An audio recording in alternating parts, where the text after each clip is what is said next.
Hello experimenters, I'm Seth Noir, cameraman you see Nate Loud. I bet you'd like to see an example of one of these hand graphs. Oh, I know you would. Come on down here. So what I have here is I printed out and blown up the criteria from the intro handout. What a great checklist this would make, wouldn't it?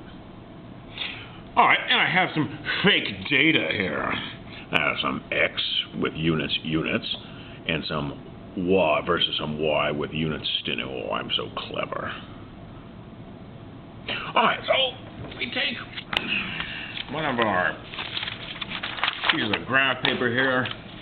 Now, this graph paper is 18 centimeters by 25 centimeters with each of those centimeters broken up into 10 millimeters.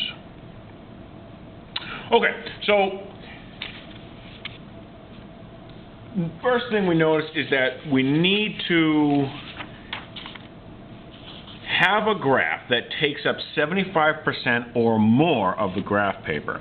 So the total area, with 18 times 25, 450 square centimeters. So 75% of that is 337.5 square centimeters. So when we have some line, we want to take the area of that line and make sure that that area is bigger than this number, and we're good. All right, so now we need to determine a couple things. We need to find the range and decide on the orientation of our graph. So let's start by taking the difference in x max minus x min, which is 2.5 units, and also grab the y max minus y min, which is 86.76 stinu. Alright, so let's look at this orientation first. In other words, let the x be here and then the y be there. So we'll take that difference in x and divide it by the 18 centimeters to get 0.138 units over centimeters. And the same thing with the y. Take that difference, divide by 25 to get 3.47 stinu over centimeters. Alright, so what this tells us is this, that if I let each horizontal box represent 0.138 units per centimeter, and then the vertical boxes be 3.47, and I put the first point here, I'm guaranteed that my last point will be all the way on the other side, maximizing the area of my line that I'll ultimately get. Well, okay, that's good. However, it's a little bit awkward to let these divisions be 0.138 and 3.47, so we'll sacrifice a little bit of percentage for convenience. So I'll scale up, don't scale down, scale up the 1.382, and I'll scale up to 0.15, and then this one to 3.5. Okay, and then a quick check, just to make sure we're still well above 75%, is take the ratios and multiply them together. 0.138 over 0.15 multiplied by 3.47 over 3.5, multiply them together at 0.91, I'm well above 0.75. So that's good. Okay, well, let's check the other orientation now.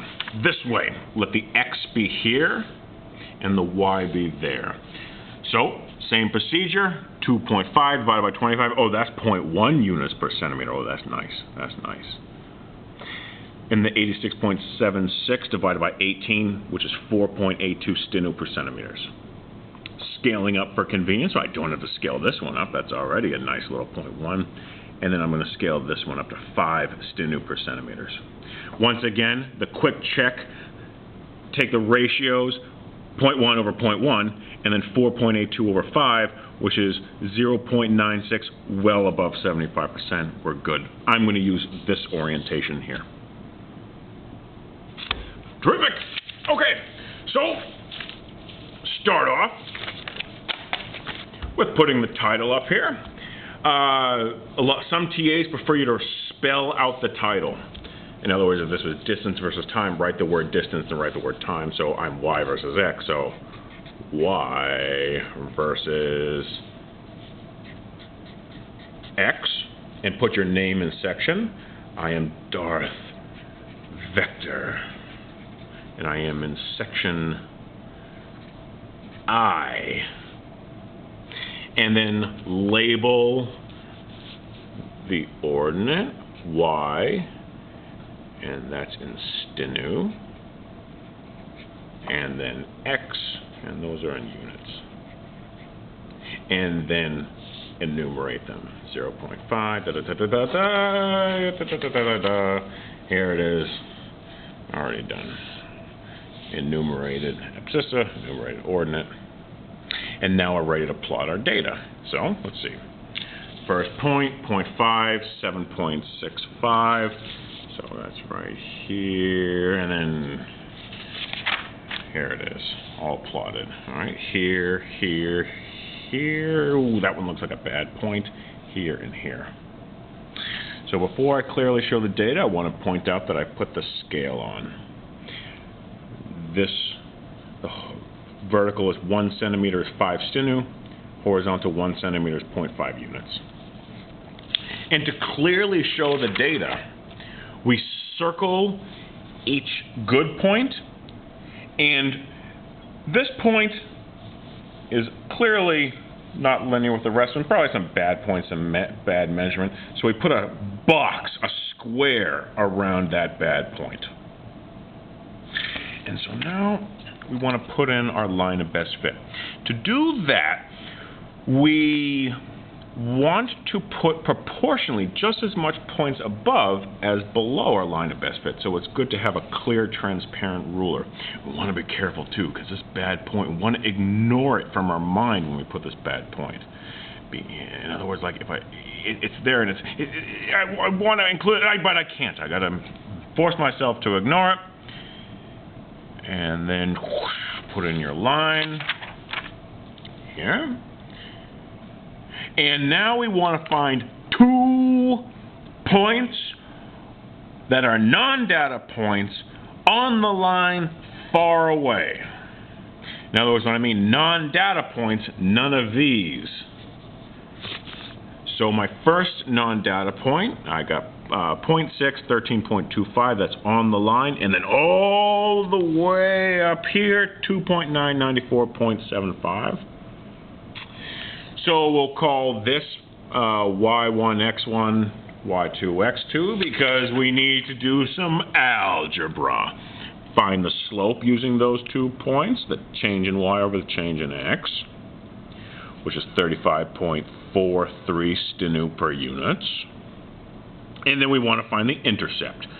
I got b equals, and now you could use either one of the points. In this case, I'm using y1 minus mx1. Use the non-rounded slope in the calculation, and I got minus 8.01 stinu. A good check would be to use the other point. Make sure you get the same slope, and then you're ready for your equation. Your y equals mx plus b. And last thing to note is that I used y's and x's, but make sure you use the variables that you actually are using. If this is s and t, make sure this is an s and t, not a y and an x. Swell.